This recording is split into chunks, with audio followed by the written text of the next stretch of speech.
Erica's in. I first started playing when I was 11 years old. My parents convinced me to go to the summer camp with my best friend, and I loved the team aspect of it. I committed to University of Maryland when I was a sophomore in high school. I played all 4 years, got my degree in behavioral and community health, and took my 5th year at Penn State to play my 5th season of eligibility. And then from then on, I played in France for half a season and Switzerland for a full season before Grand Rapids. I first started playing volleyball when I was 11 at like a 6th grade intramural camp. And I realized I wanted to take it a lot further when I was in maybe high school, like freshman year. I had a great high school career, and then I got recruited and I committed to Northwestern University and had a really good career at Northwestern and really set myself up for getting a good contract out of college to go play professionally. So yeah, I got my first contract to play in Italy, and it was insane. The level was a massive jump, and I wasn't ready personally. Yeah, I kind of bounced around from country to country for like the next 6 or 7 years, and then now I'm here. Kathy George, the head coach of the team I play for now, the Grand Rapids Rise, contacted me when I was in Italy, and yeah, now I'm here. My team's goal for this year is to win the whole thing. We got to the semis last year and had a really tough loss. And this league is, new and just starting. There's not like, rigid sectors like these 4 teams always win, these 4 always lose, and the middle is like this fighting ground. Like any team can win, and that's why I think probably every team would say that this year, like that their goal is to win the whole thing. So we're on the 2nd floor, and me and my other teammate are rooming together. Her name is Jenna.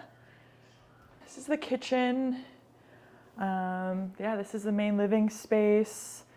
We watch a lot of movies and TV shows here. Not all the teams provide housing or are technically allowed to provide housing, so this is really nice for the Rise to provide that for us. And so usually every night when I'm relaxing, I use these boots. They're Normatec recovery boots, and it's supposed to like drain the lactic acid and promote recovery. So yeah, feel good, play good. That's what I say. I like to have my quiet time in the morning, and I have a journal that I like to just write any notes on and anything that I learned or that I'm going through. I think that's been helping me this season, especially like performance. There's a lot of pressure to perform, and there's so many ups and downs that one thing that's consistent is just Christ and what he says about us. The fan base is so supportive here, and they really get into it, and they're so nice. That's one thing that's, I think, special about Grand Rapids. Okay. Let's do this. Practice time.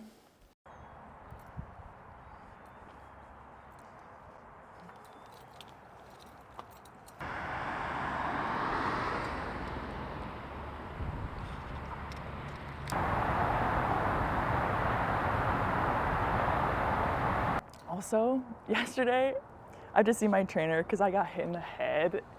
Carly hit the ball and just like hit the side of my head, my ear. And so he wants to see me regarding my head, but I think I'm fine. Throughout my career, volleyball was definitely my world, and I felt like I was really tied to volleyball and my identity. And even now, that's our job, which takes up a lot of who you are and your time.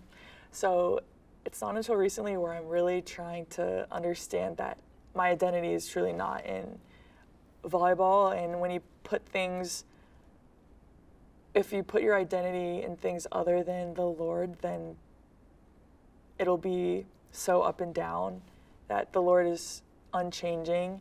And so when he's not your rock, you kind of find your identity in different things, whether it's your performance or filling the void in other places, and those can become idols.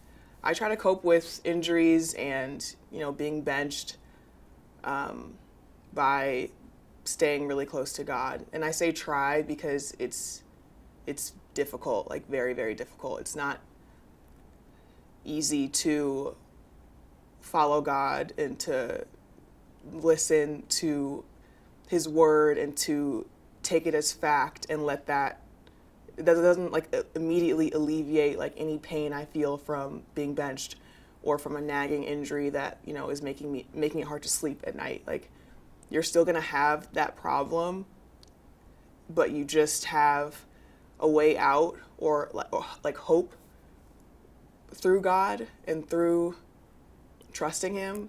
But it's not easy to do that. Like, it's very, very difficult to do that. I mean, I deal with defeat by dissociating. This is like my bad habits. I'm obviously trying to do better, but I don't want to be in this reality where I let my team down, where I made a bunch of errors. I do not want to be like conscious in this reality where that happened.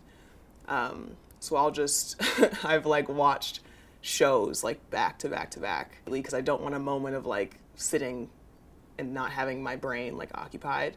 I'll buy like a bunch of food, like, and try to just use like worldly things to heal the pain because it hurts. It physically hurts when I don't do well in this sport. It's very like deeply attached to me, and I feel like I've had a toxic relationship with the sport like over time that I'm slowly healing, and that God is like slowly healing in me. There's actually a Bible study that it's like this overseas one that I got it when I was overseas, but that's on Zoom.